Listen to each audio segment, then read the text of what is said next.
We have reached a higher degree of comfort and security than ever existed before in the history of the world.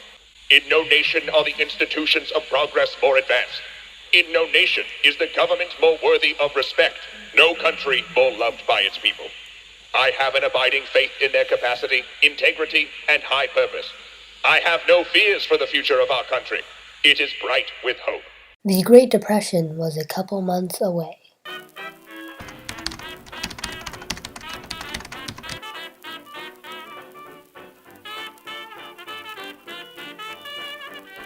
Don't let our doubts of today limit tomorrow.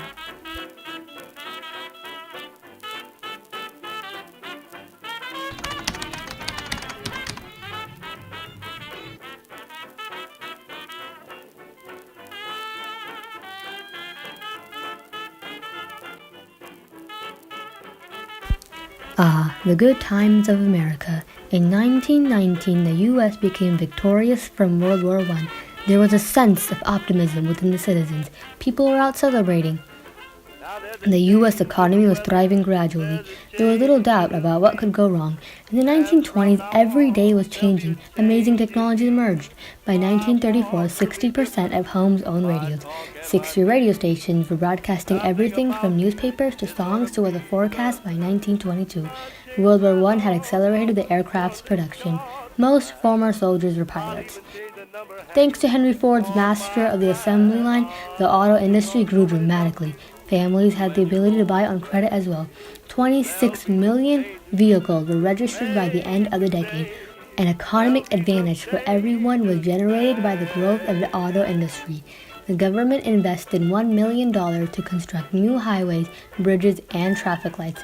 An era with boundless possibilities had begun. Products such as washing machines, vacuum cleaners, refrigerators, and many more were becoming necessities.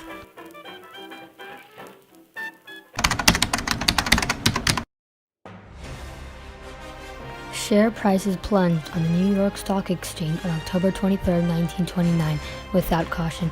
Investors are strongly astonished. The demand has only risen significantly for the last 5 years, a staggering 2.5 million shares to be sold within an hour. There was a feeling that something was off.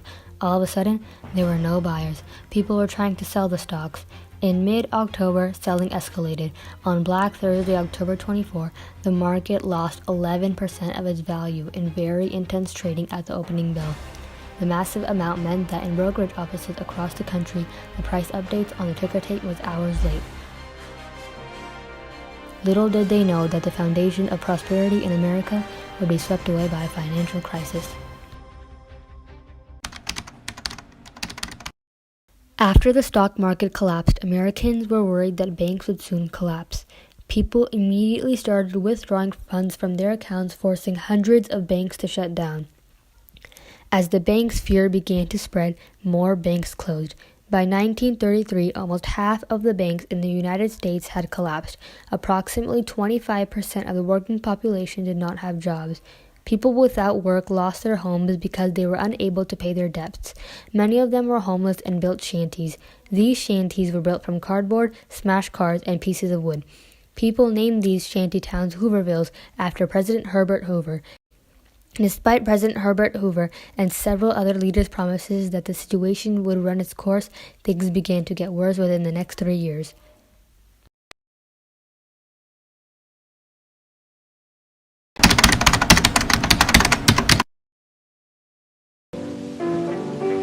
They used to tell me I was building a dream with peace and glory ahead. Why should I be standing in line, just waiting for bread? Once I built a railroad, I made it run, made it race against time. Once I built a railroad, now it's done. Brother, can you spare a dime?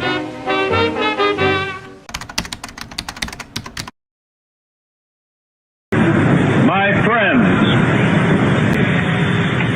this great nation will endure as it has endured.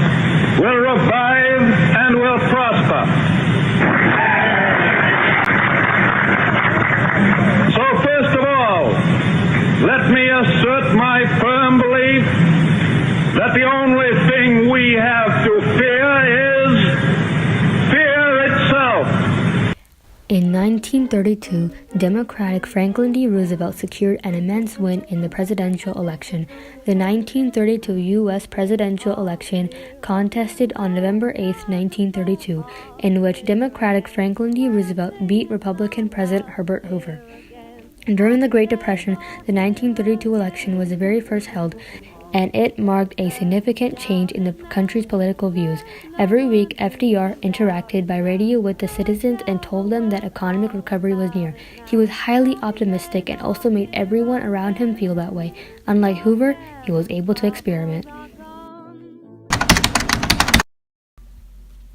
The first 100 days was when Roosevelt introduced laws to relieve the Depression. The first New Deal was a series of programs established by President Franklin Roosevelt to recover from the Depression. Some of these programs were the Agricultural Adjustment Act, AAA, which boosted agricultural prices by offering government subsidies to farmers to reduce output. The Civilian Conservation Corps, CCC, which employed young and unmarried men at federally funded jobs on government lands. The Federal Emergency Relief Act, FERA, which gave federal grants to states that funded salaries for government workers as well as local soup kitchens and other direct aid to the poor programs.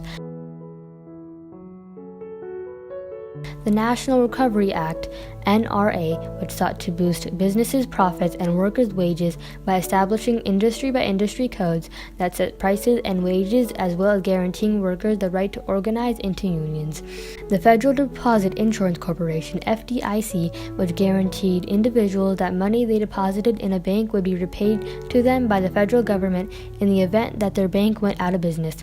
In 1934, Roosevelt supported the passage of the Security and Exchange Commission, SEC, which brought important federal government oversight and regulation to the stock market.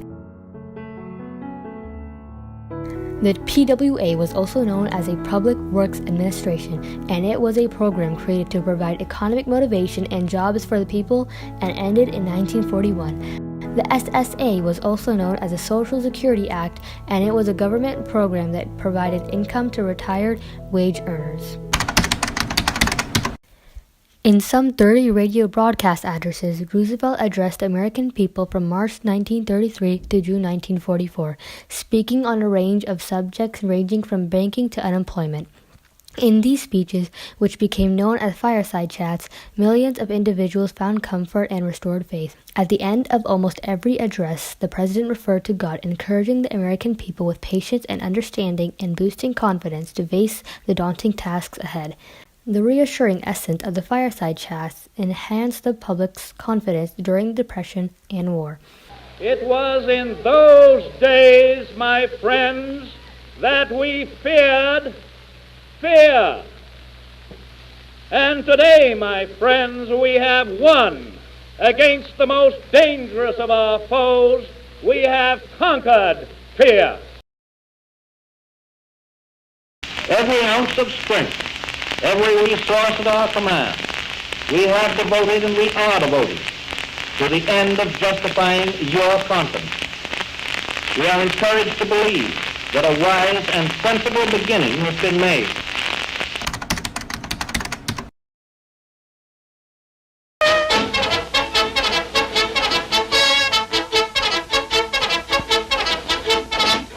Today, depression is a fading memory. Millions of men and women have found employment, and with it, confidence and hope. It wasn't until World War II that the years of the Great Depression ended. As the war began, factories returned to full production to war supplies. Unemployment plummeted as young men entered the army and citizens went to work in the factories and businesses. Without a doubt, there were a number of variables that helped bringing the U.S. economy back on track. President Franklin Delano Roosevelt had an innovative way of running the country.